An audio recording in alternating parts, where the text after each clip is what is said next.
alors que la femme grignotait des chips. Elle entendit la porte s'ouvrir en grinçant. Elle bondit sur ses pieds, s'empara du balai de la femme de chambre, puis enfila l'uniforme de la femme de chambre sur son propre corps. Au moment où elle finissait de balayer, l'homme entra, en la voyant passer la serpillière, et il remarqua: quelle chance j'ai d'avoir une fiancée comme toi. Mais alors que Mike se sentait rassuré, il aperçut soudain Julie qui se tenait à proximité. Instantanément, la rage bouillonna en lui. L'homme supposa que la nounou avait maltraité Anna. Avant que Julie n'ait pu s'expliquer, Anna s'empressa d'intervenir. Elle dit à Mike qu'elle l'avait fait uniquement pour permettre à Julie de se reposer. Mike comprit sa gentillesse, mais l'instant d'après, il remarqua un verre à cocktail posé devant Anna, une femme qui ne buvait jamais. Il en conclut que Julie avait dû le mettre là. Cette révélation mit Mike hors de lui. Il renvoya la nounou sans ménagement. Pourtant, après le départ de l'homme, Anna ne ressentit pas le moindre remords. Au contraire, elle se complut dans des fantasmes de mariage fortuné. Julie resta là, complètement impuissante, même si personne ne se souciait manifestement de son sort. Pourtant, afin de survivre, elle supplia Anna de la laisser garder son emploi, contre toute attente. Ces supplications devinrent le prétexte de la femme pour l'exploiter davantage. Anna ne lui versa que la moitié de son salaire pour la garder. Elle ne se rendit pas compte que sa propre cupidité et son manque de scrupules provoqueraient la rébellion de Julie,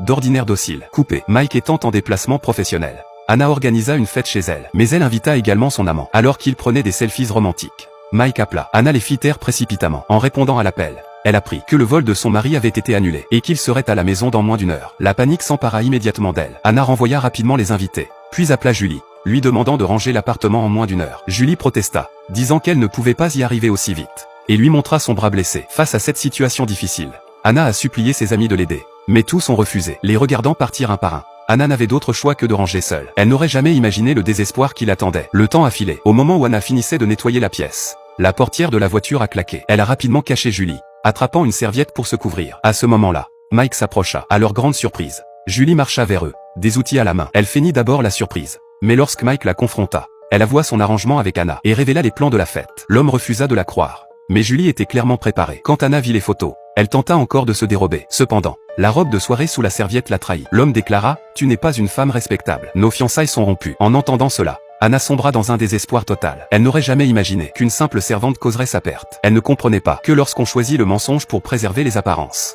on doit accepter que cet amour ne puisse durer.